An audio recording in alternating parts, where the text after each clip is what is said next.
একজন ব্যক্তিত্ব মানুষের জীবনে সবথেকে কমন একটা প্রশ্ন হচ্ছে ফোকাস। এটার মানেটা কি?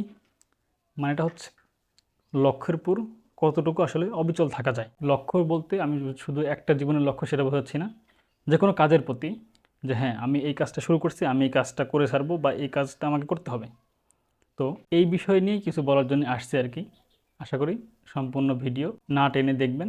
হয়তো এই থেকে কিছু কথা বা কিছু জিনিস আপনার জীবনে হয়তো কাজে লাগলেও লাগতে পারে আর কি। বর্তমান আমাদের এই ইন্টারনেটের যুগে ফোকাসের আসলে বিশাল এক ধরনের খরা চলতেছে ভাই। ফোকাস আমরা কোনো কাজে দিতেই পারতেছি না। বাট জিনিসটা হচ্ছে কেন, এই জিনিসটা আমাদের একটু জানা দরকার না?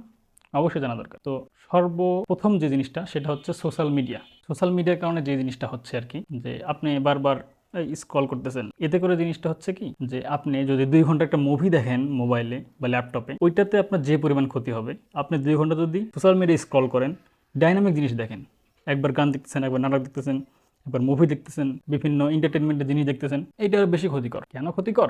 আপনি যদি সোশ্যাল মিডিয়া বেশি ব্যবহার করেন, আমি বলতেছি ভাই, জীবনে আপনার ফোকাস থাকবে না, সম্ভবই না। আপনার সোশ্যাল মিডিয়া একের পর এক ইউজ করতেই যাবেন, একের পর এক সময় সোশ্যাল মিডিয়াতে আপনি ইনভেস্ট করবেন।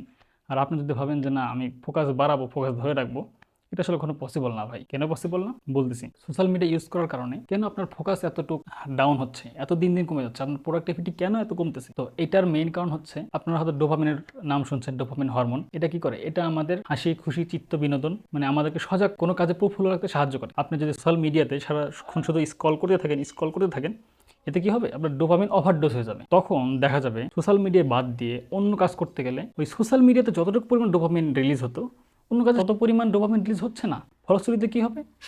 সোশ্যাল মিডিয়া বাদ দিয়ে আপনি যখন অন্য কাজ করতে যাবেন, তখন কিন্তু ভাল লাগবে না। আপনি যে একটা কাজের যে একটা আনন্দ, সেটা কিন্তু আপনি পাবেন না। তখন কিন্তু আপনার ফোকাস এমনিতে থাকবে না। এটা বোঝা গেল? আপনি যদি নিজেকে 12 ঘন্টা সোশ্যাল মিডিয়া থেকে দূরে থাকতে না পারেন, আপনার ফোকাস থাকার কোনো প্রশ্নই আসে না। আপনি দেখবেন যে আপনি কতটুকু সোশ্যাল মিডিয়া ইউজ করছেন, সেটা যদি আপনার 4 ঘন্টা হয়, সম্ভব না ভাই, ফোকাস থাকা পসিবল না। এখন এই যে কি পয়েন্ট বা অ্যাজ এ লিটমাস টেস্ট হিসেবে আপনি এখনই দেখতে পারেন, যখন আপনি আমার ভিডিওটা দেখতেছেন, তখন আপনি চ্যানেলে দেখতে পারেন। সেটা হচ্ছে যে আমাদের প্রত্যেকের অ্যান্ড্রয়েড ফোনে প্রচুর ভ্যালুয়েবল একটা ফিচার আছে, যেটা সম্পর্কে আমরা অনেকে জানি না। Digital wellbeing and parental controls.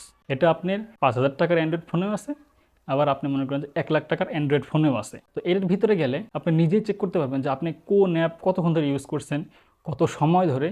এটা আপনি একদিনের সামারি পাবেন, গত 1 সপ্তাহের সামারিও পাবেন। তো আপনি সেই 1 সপ্তাহের সামারিতে যেয়ে দেখবেন যে আপনি কত ঘন্টা সোশ্যাল মিডিয়া ব্যবহার করছেন। আপনারা চাইলে এখনই দেখে নিতে পারেন, অসুবিধা নেই। যদি আপনি দেখেন যে 4 ঘন্টার বেশি ইউজ করছেন, তাহলে কীভাবে ফোকাস থাকা সম্ভব? ফোকাস থাকা নিয়ে সর্বপ্রথম মেইন যে কথাটা আসতেছে, সেটা হচ্ছে প্রথম কি করতে হবে, আগে সোশ্যাল মিডিয়া থেকে দূরে থাকতে হবে। সোশ্যাল মিডিয়াতে ওভারডোজ ডোপামিন রিলিজ হয়। তো যদি আমি এটা থেকে দূরে থাকি, তখন ওভারডোজ হবে না। আমরা যে কাজ করব সেই কাজের প্রতি কিন্তু আমাদের মনোযোগটা আসবে ধীরে ধীরে। আর মনোযোগ আসলেই তো আপনি অলরেডি সেই কাজে ফোকাস করতে পারতেছেন আর কি। এখানে ডিজিটাল ওয়েলবিং এর আরেকটা সুবিধা আছে, আপনি স্পেসিফিক অ্যাপের জন্য কিন্তু নির্দিষ্ট টাইমার সেট করতে পারেন। তো নির্দিষ্ট টাইমার সেট করার কি সুবিধা হবে? আপনাকে কিন্তু 30 মিনিট পরে অ্যাপ্লিকেশনটা ডেট ক্লোজ করে দিবে। যখন অ্যাপ্লিকেশন ক্লোজ করে দিবে, তখন আপনার কাছে মনে হবে ভুলেই গেছিলাম যে আমার তো 30 মিনিটের উপর আসলে সোশ্যাল মিডিয়া ইউজ করা উচিত হচ্ছে না। আপনাকে ধীরে ধীরে ধীরে ধীরে ধীরে ধীরে এই জিনিসগুলো কিন্তু কমাতে হবে। ফোকাসকে আপনি আপনার জীবনের একটা শ্রেষ্ঠ সম্পদ হিসেবে ধরে নিতে পারেন। অনেকে বলে কি যে না, সময় জীবনের শ্রেষ্ঠ সম্পদ, যে ফোকাস আপনার জীবনের শ্রেষ্ঠ সম্পদ। কীভাবে? আপনার কাছে সময় আছে, প্রচুর সময় আছে, কিন্তু আপনি ওই সময় আপনি খেলতেছেন clash of clan, angry birds, free fire, আপনি ফেসবুক চালাচ্ছেন, সোশ্যাল মিডিয়া স্ক্রল করতেছেন। তো সেই আলটিমেটলি কি সেই সময়টা আপনার কোনো কাজে লাগলো? সেই সময় কি আপনি কি প্রোডাক্টিভ কিছু করতে পারলেন? সেটা কিন্তু করতে পারেন না। তো আমাদের কিন্তু এই দিক থেকে খুব মনোযোগ দেওয়া লাগবে। আপনাকে সব থেকে যে সময় আমাদের মাথাটা সব থেকে বেশি কাজ করে, যে সময় আমাদের আসলে মেইনলি সোশ্যাল মিডিয়াতে কোনোভাবে যাওয়া উচিত না, সেটা হচ্ছে রাত 9টা থেকে পরের দিন সকাল 11টা পর্যন্ত। আপনার খারাপ লাগবে, কান্না পাবে, অনেক এসএমএস আসবে, অনেক কিছু হবে, কিন্তু আপনাকে আপনার নিজের নবসকে একটু কন্ট্রোল করে রাখতে হবে যে না, আমি এটাতে যাব না।